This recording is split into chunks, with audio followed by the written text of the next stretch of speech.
Hey everybody, hope your day is going well. We are back with another reaction. We're going to check out another clip of the Dick Cavett show. This is George Harrison. This is part of a larger interview. I might check out some more clips, but I wanted to start with this one. Uh, it should be talking about the drug use and the rock star lifestyle, but you never know with the titles. Sometimes it's just like a snippet of or a portion of the conversation that deals with this topic. I'm not sure. We'll see. You can't title, you can't put an entire novel in the title. So I understand. So yeah, looking forward to it. I've been discovering the Beatles on my music reaction channel on Patreon. I'm going through their entire discography, album by album. Just finished up the White Album, and yeah, there's some great George Harrison songs on that and on the previous albums too. A lot of wisdom and insights in it. Some great singing, and a very interesting person that I want to learn more about. So, yeah, here we go. Television in America isn't as mature as it is in England. No, it's very good in England, yeah. I can't watch TV in America, to tell you the truth. It's such a load of rubbish.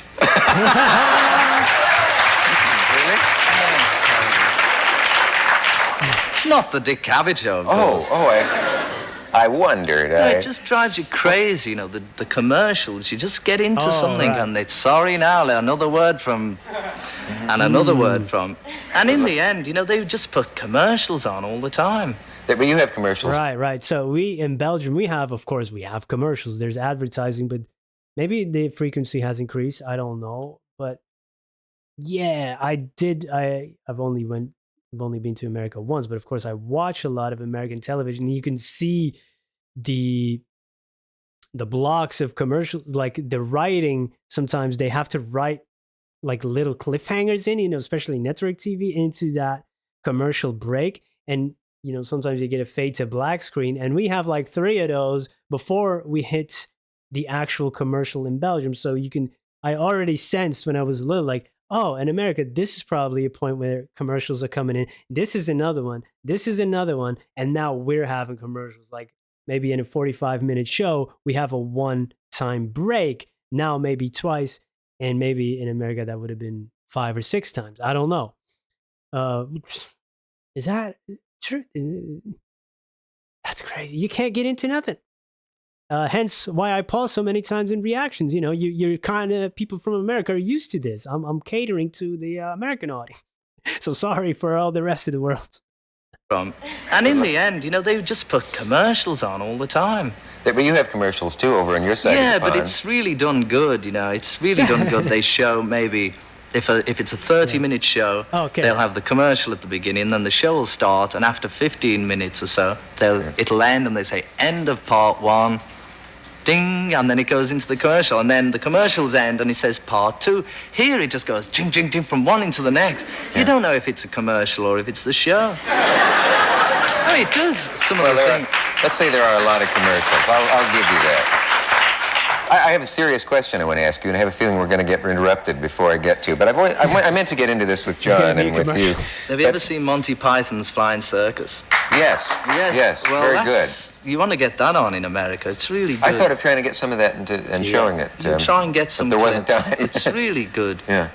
Can I get to my serious question? Yeah. You have this tremendous influence, and you had, when you were together, you had this gigantic influence on the young people, right?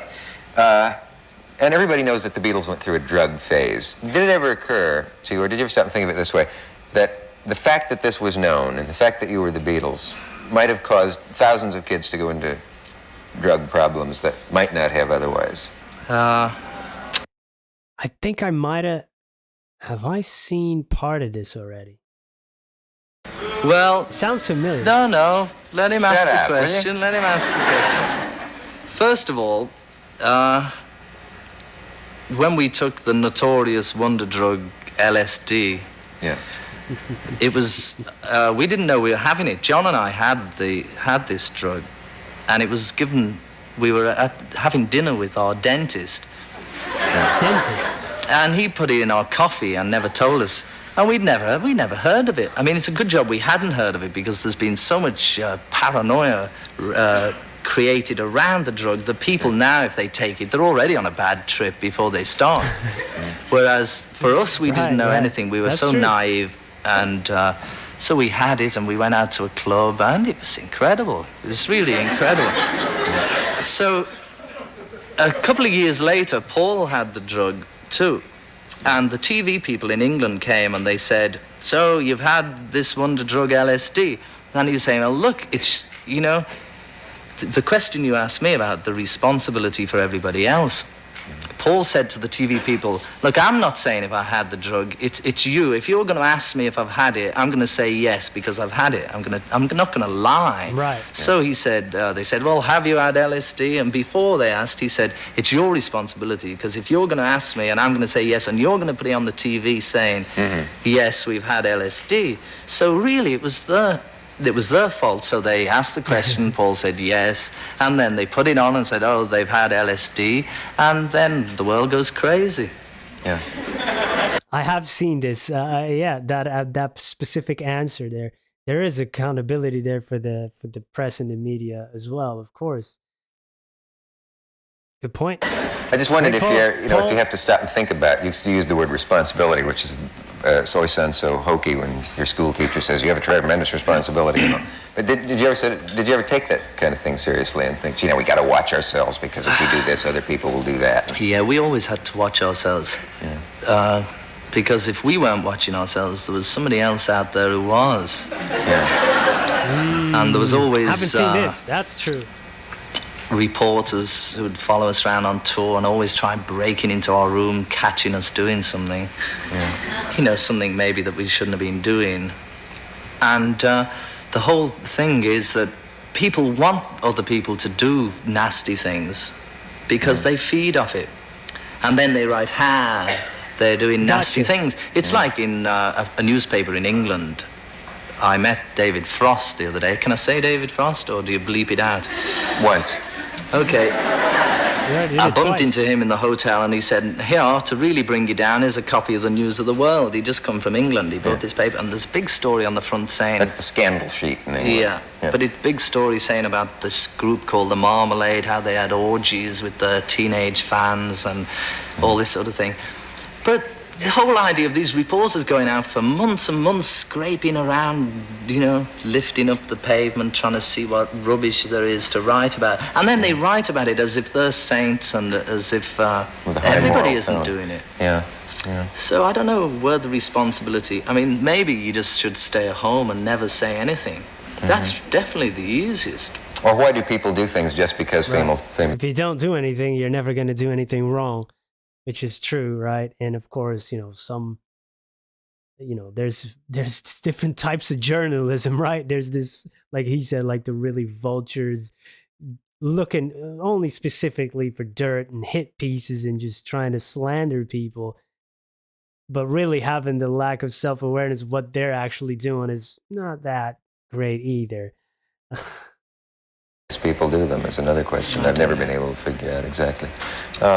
Anyway, on with the show. Here's a happy thought for the holidays from Singa. Let me ask you one other thing, George, because do you have any thoughts on why hard drugs and rock stars have become synonymous? I mean, you can see why if you had a life like Bessie Smith had, or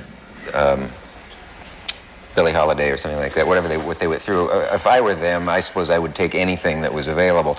But I mean, most of the people in rock haven't had that dismal, grinding, horrible kind of life. That is it in any way a way of emulating those other people who were like those there's a lot of a lot of pop people who go through a hell of a lot.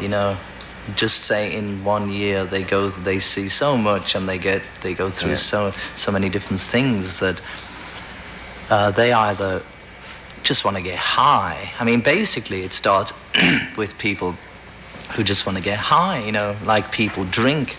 I mean, that's a big problem. People have a drink, like I suppose after the show, maybe you have a drink just to get a little high. So musicians... Right. It's all the verbiage, right, is triggering for people as well. And I imagine in that time, maybe more, I don't know. But of course, the word drug, the word high, or the word alcohol or just drink and tipsy or a little bit drunk, all more accepted than the other ones, but it's all the same, right? They're all drugs, and alcohol is a hard drug. Was it invented today? It probably would be illegal. I've done almost every one in the book. Believe me, I'm so alcohol, the worst one I've ever experienced. The hardest, the toughest to get off of. If you could drink yourself to death, it's bad. The withdrawals, everything, it's horrible. But it's the world most accepted. It's socially acceptable. You can't hide from it. If you don't do it, people ask you're sick. What's wrong with you?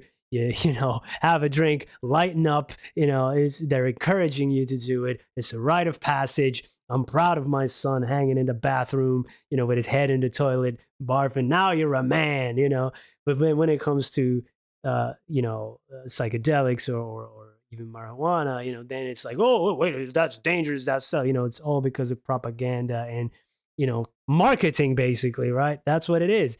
One has bad press, one has good press.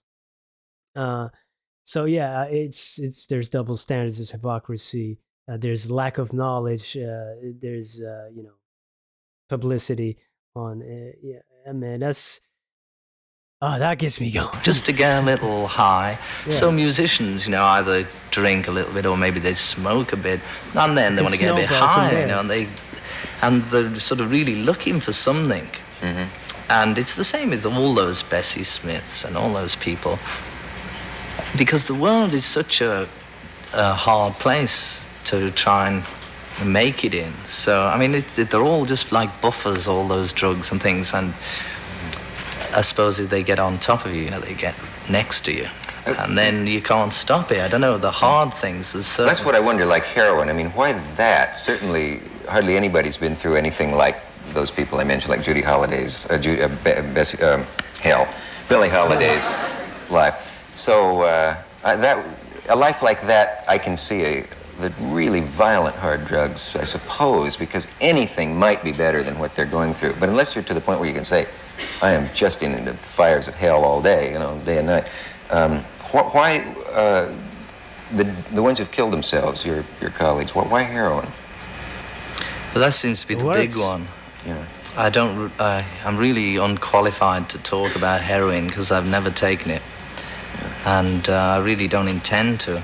There's, I'm sure it's just, it's probably just the best high, that's what it's down to. It's the one that gets them the highest, the quickest. But it just happens to kill you faster as well. Mm-hmm. I mean, they all sort of kill you in one way or another. And there's very few people who seem to be able to experience something like heroin and then get away from it. Mm-hmm. Because it just gets in the system and they become dependent on it. I don't know. It's sad, it's really sad because they're all looking for some deep love or something like that. And they... See, that's the thing about, what I see in the question from Dick Cavett is maybe not understanding that point of view. Why would you take this if you're not in the depths of hell and fire? And and I understand that just because you haven't experienced the need for that, and also maybe you haven't had the opportunity come along. It's all where you come into life and what presents. What choices do you get? We have choices, of course. That first time is a choice. Sometimes we just have limited choices, right?